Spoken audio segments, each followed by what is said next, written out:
Imagine knowing exactly what you wanted to say every single time you open your mouth, but for some reason the words just don't seem to come out right, or they don't even come out at all. Well, for the people who stutter, this is an everyday experience. Each and every single sentence feels like an obstacle course for them. Today, I want to inform you about what stuttering is, what causes it, how it affects people, and what treatments exist for it today. By the end of this speech, you'll have a deeper understanding and more empathy for people who live with this condition. So let's take a couple minutes to understand what it truly is. Hi everybody, my name is Marvin Melendez and I am a 17-year-old full-time high school student. I, for one, have struggled with this situation my whole life. It was especially a huge deal for me in elementary school, but fortunately, with lots of practice and time, it got better. But even now, I'll still stutter sometimes when I'm nervous, and sometimes even when I'm super confident in what I'm going to say, which is odd, right? So, whether you know someone who stutters, or you've seen a public figure struggle with it, or you just want to be a better communicator overall, this topic touches on the human need to express ourselves and be heard, and how that can be severely hindered by stuttering.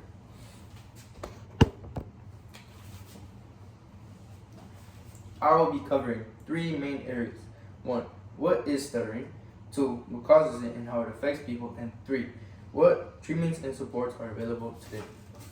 So, you may be asking yourself, what is stuttering? According to Medline Plus, stuttering is a speech disorder that involves interruptions in the flow of speech. These interruptions are called disfluencies and may include repeating sounds, syllables, or words, stretching out a sound, or suddenly stopping in the middle of a word or a syllable. Additionally, the American Speech Language Hearing Association informs that it most often begins in early childhood between the ages of 2 to 6, which is when the language skills are mainly developing. For most children, it's simply naturally a part of learning to speak, and it'll go away on its own. But if it continues for long periods of time, it's highly suggested to find treatment. So now that we understand and clarify what stuttering is, we can move on to how it can affect people's lives. So, what causes stuttering? Stuttering can happen as children learn to speak and is known as developmental stuttering, which is what we had just referenced in the past slide. So, the possible causes of this can include problems with speech motor control such as timing, sensory, and motor coordination. Genetics can also play a huge role in it as it tends to run in families.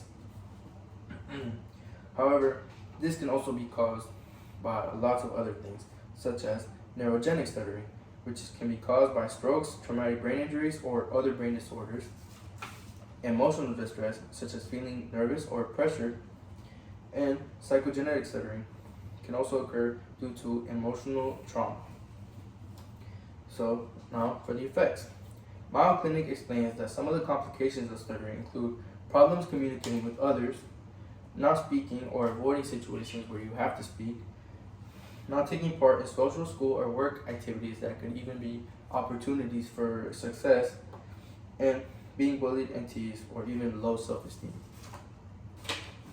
So, now that we understand what it is and are familiar with both the biological and emotional sides of stuttering, we can now move on to how to manage it. The most common and effective treatment is speech-language therapy, which is guided by a speech-language pathologist and includes exercises and techniques such as slowing down speech, breathing and rhythm exercises, and reducing physical tension while speaking. Technology can also help a lot.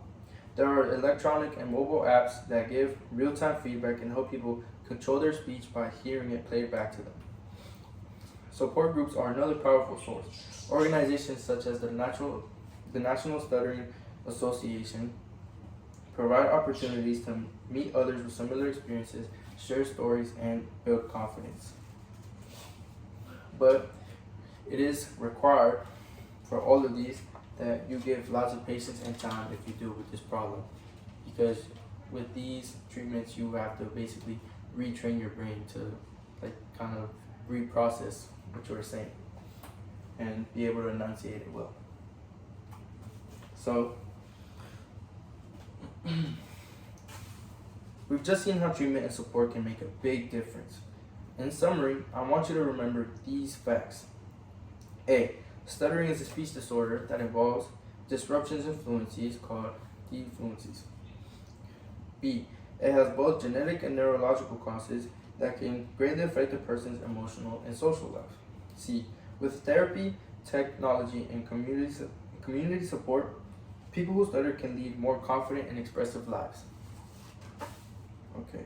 Although stuttering can affect how people speak, it does not affect their intelligence or what they have to say.